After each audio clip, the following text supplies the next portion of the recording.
छत में चैन से सोने वाला गरीब ससुराल।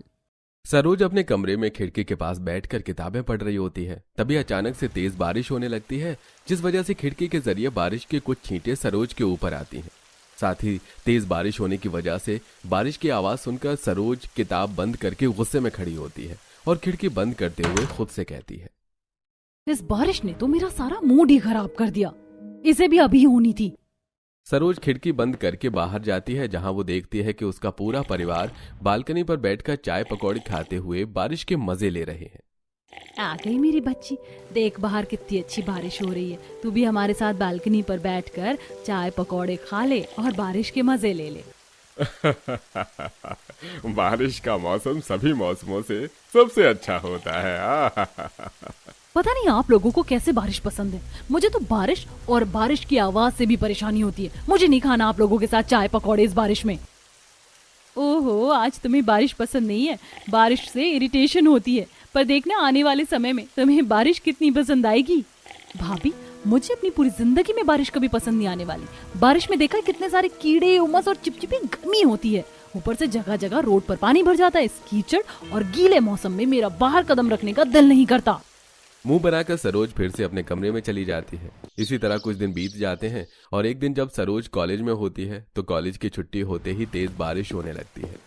अब सभी बच्चे बारिश में भीगते हुए मजे से घर जाते हैं, तो वहीं कॉलेज के बाहर भरा पानी और बच्चों को देखकर बारिश में जाता हुआ सरोज अपनी दोस्त से कहती है, बाहर बारिश का कितना गंदा पानी जमा हो चुका है और उसमें भी कैसे ये सारे लोग भीग रहे हैं और गीले कपड़ों में घर जाने को तैयार हैं।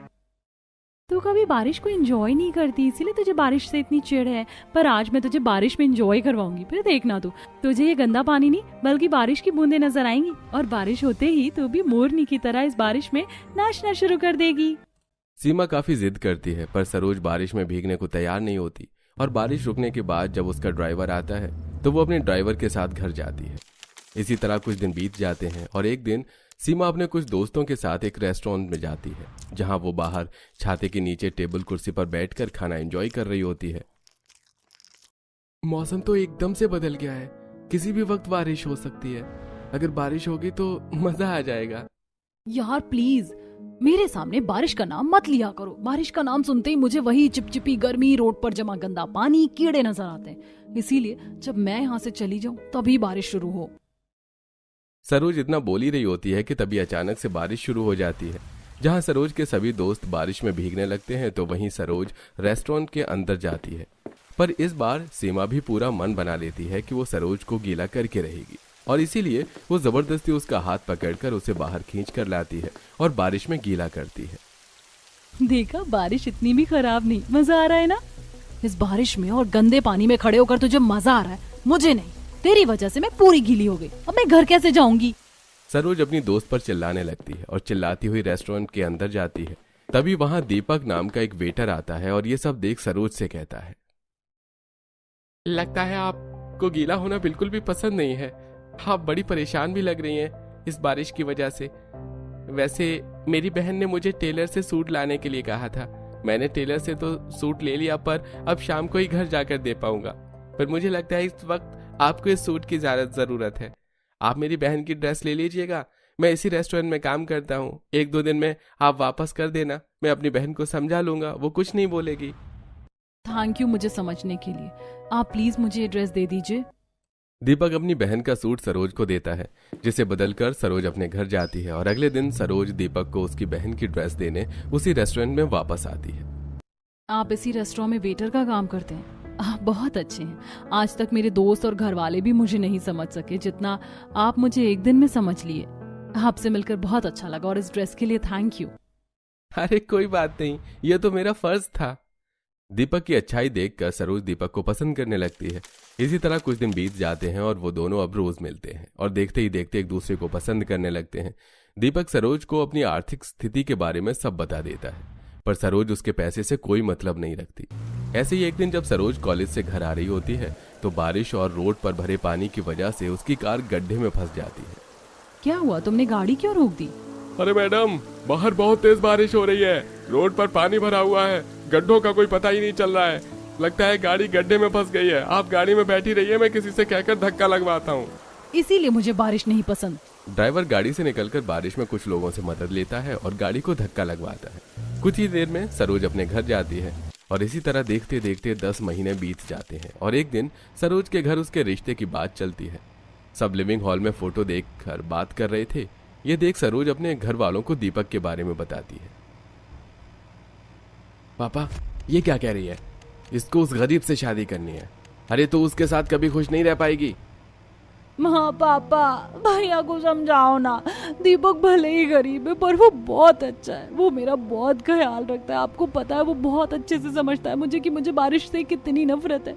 मुझे बारिश में बाहर नहीं निकलने देता। अगर कहीं पानी भरा होता है तो मुझे गोद में उठा लेता है। जो इंसान मेरी इतनी फिक्र करता है, क्या मैं उसके साथ खुश नहीं रह सकती? वैसे भी पैसा तो हाथ का मैल है। भगवान ने चाहा तो दीपक भी कड़ी मेहनत करके एक दिन हमारी तरह अमीर हो जाएगा। अभी बस ये बात यहीं खत्म करते हैं।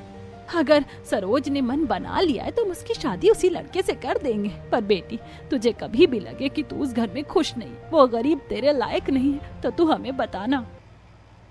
माँ जी माफ करना, पर नंद जी की बात मानकर आप लोग गलती कर रहे हैं। देखना नंद जी को शादी के बाद अपने फैसले पर पछतावा होगा।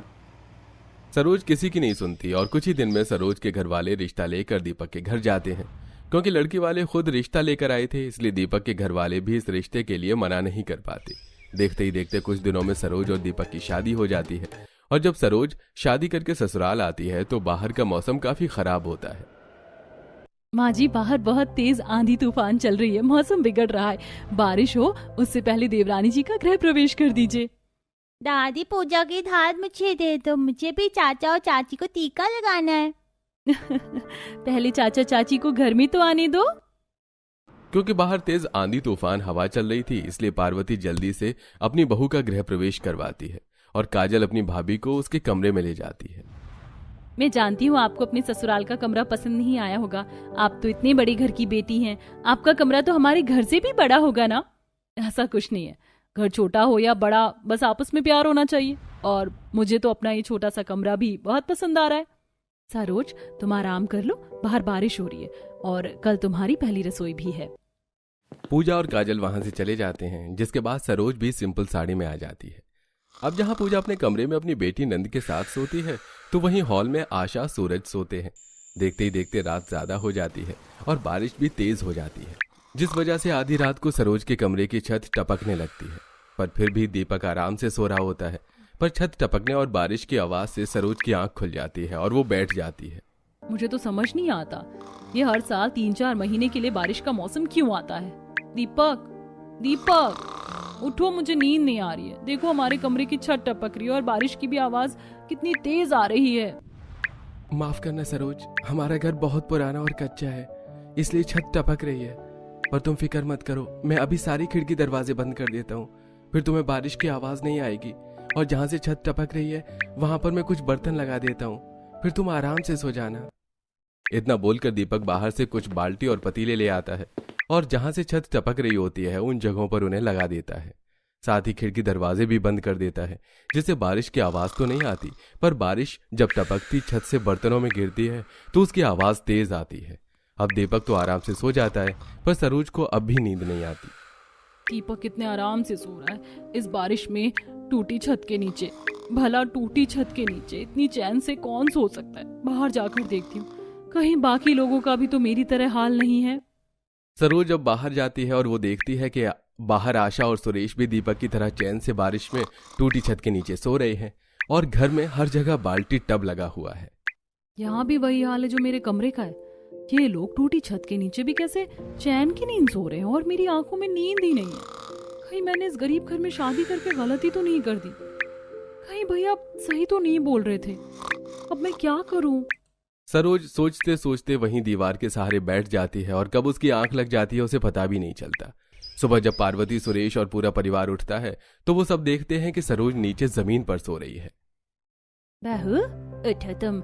बाहर ऐसे नीचे जमीन पर क्यों सो रही है? तुम्हारी तबीयत तो ठीक है?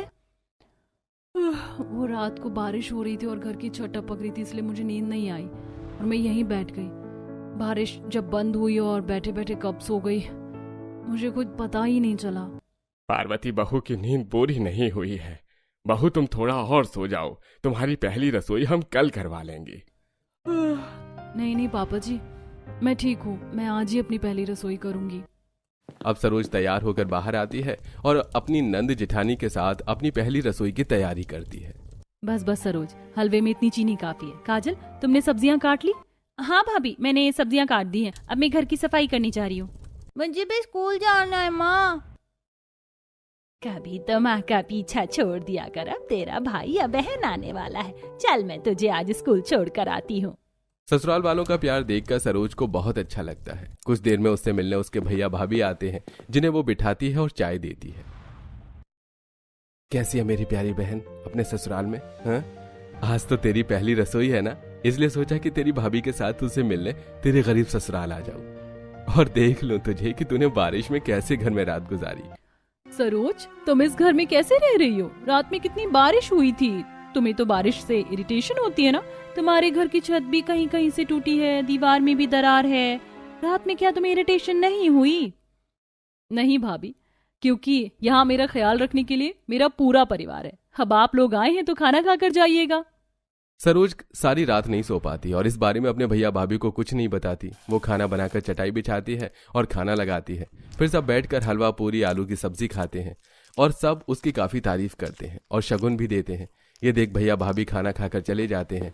इसी तरह कुछ दिन बीत जाते हैं और एक बार फिर रात को तेज बारिश होती है, जिसमें पूरा परिवार अपनी टूटी छत के नीचे भी बाल्टी बर्तन लगाकर आराम से सो रहा होता है। तो वहीं आज भी सरोज को नींद नहीं आती और वो अंदर बाहर करती है और इसी बीच सुरेश की आंख खुलती है। क्या हुआ बहू, तुम सोई नहीं? हाँ, वो बाहर बारिश हो रही है और घर की छत भी टपक रही है। बारिश की आवाज और छत टपकने की आवाज से मुझे नींद नहीं आ रही। समझ नहीं आ रहा इस टूटी छत के नीचे कैसे सोऊं। कोई बात नहीं बहू, आज रात काट लो। कल सुबह मैं तेरे जेठ को फोन करूंगा। शहर में कमाता है, कुछ दिनों में पैसे भेजने वाला है। फिर मैं अपने दोनों बेटों से बात करके छत की मरम्मत करवा दूंगा। अब मैं बूढ़ा हो गया हूँ, मुझसे काम नहीं हो पाता, वरना अब तक तो छत की मरम्मत भी हो जाती।